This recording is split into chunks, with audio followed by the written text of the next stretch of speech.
Good day everybody, Nelca here again, and let's proceed now with our lighting design basics.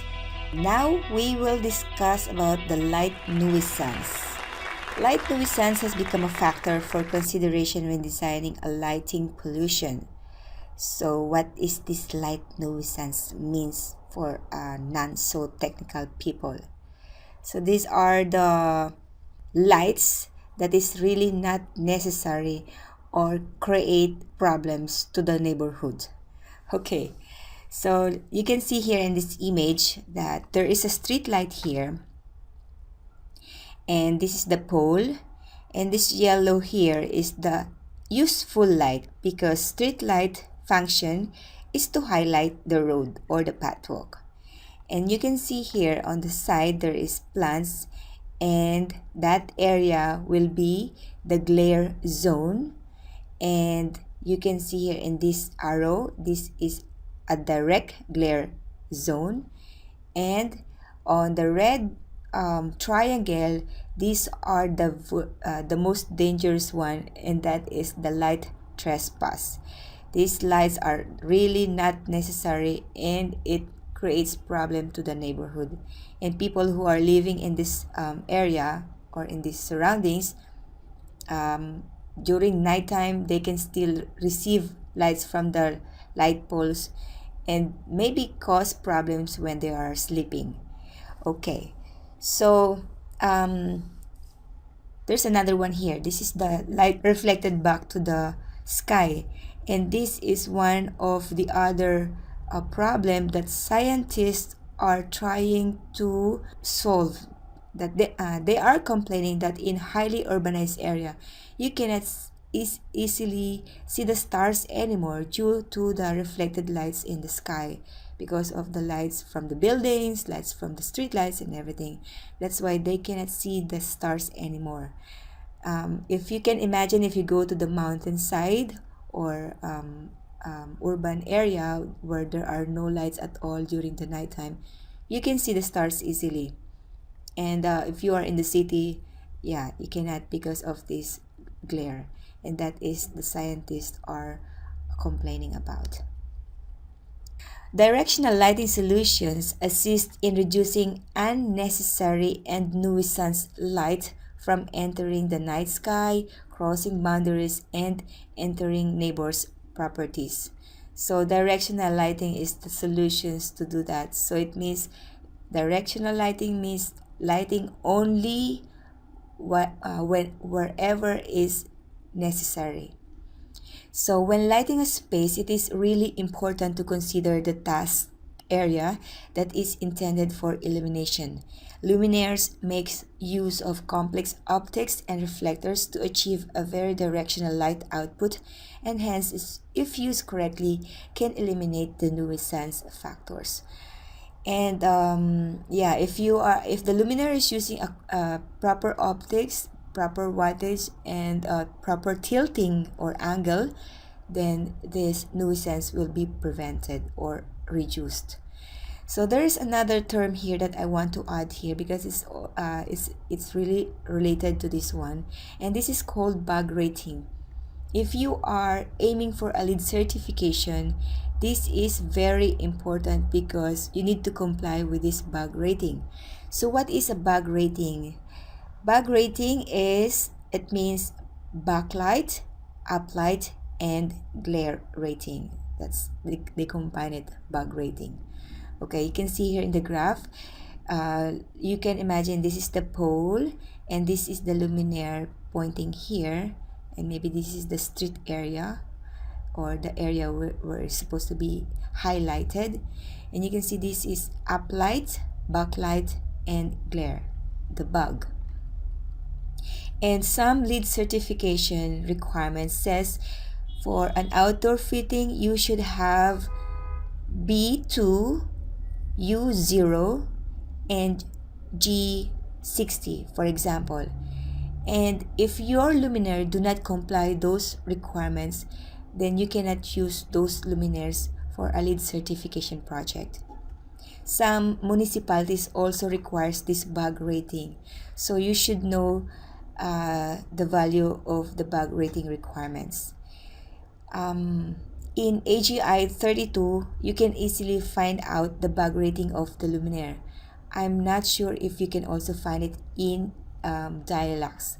So right now, I will check and see if we can find it here in Dialogues. So I open now my Dialogue software and I will try street lighting, and I will go to thorn lighting and get one road light fitting here and see if we can find out a bug rating value, because in my experience I never seen the bug rating in Dialogues, but in AGI 32 there is. So let's try this Isaro Pro, and I will use anything here, so I will just use this one. I will click the Dialogues and then save, and it will go here, and I will say use. I can just drag and drop if I want, but I just save it. And then now I can see that my Isaro is here now, so I'll just go and drag and drop here in my street light. I will just assume the default anyway, because I'm just getting the bug rating, not the light output. So now I placed my Isaro luminaire here in my road lighting, and I will just go to the output and go to the project street. Maybe it's here in the luminaire datasheet.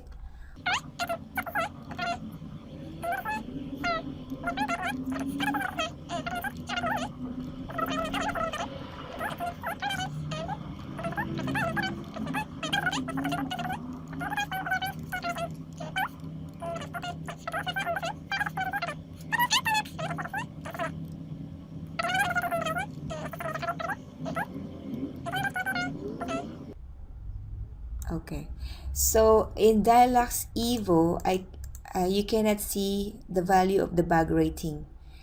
How about, okay, because this is not, you cannot see the bug rating here because, okay, so it means if you want to see the bug rating of your luminaire, you either need to ask the product manager. Okay, let's go in the website and check the photometry. Maybe it's here.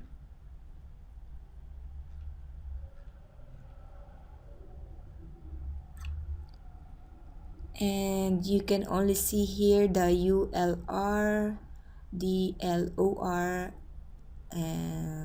okay. So yeah, so there is what is this? G3, okay. So yes, you cannot see it here in Dialogues regular. I'm sure even in Dialogues Evo it will not be there. And some of the website or lighting manufacturer like this one and Thorn Lighting, it doesn't show the bug rating value. But if you import the IS file of this one into AGI 32, you can find the value of the bug rating. So yeah, that's it. And it is really important for us to identify and check the technicalities of lighting in terms of taking care of the environment. And one of this aspect belongs, one of the aspect of taking care of the environment is checking the bug rating, or not putting light in the sky or reflect too much light in the sky and to the surrounding. So let's just light the area where it is needed, and if it's not, then don't highlight it or do not spill too much light on that area. Okay, so if you have questions, just let me know, just comment, and if you have question, I will just answer it maybe as soon as possible. But if I'm busy, I would like to apologize, because yeah, maybe it will take time. So see you again on the next lighting design basic tutorial. All right, bye. If you want to check your knowledge about the basic of lighting, you can go and take the exam in my course in udemy.com, lighting designers exam here, and see if you can answer all those 165 questions about the basics of lighting designs. So in the first 100 question is about the basics. The second 20 question is about the lighting design standards and techniques. And the fifth last question is about the logical and ethical questions of a lighting designer. Go now and check that one if you can answer all these questions properly.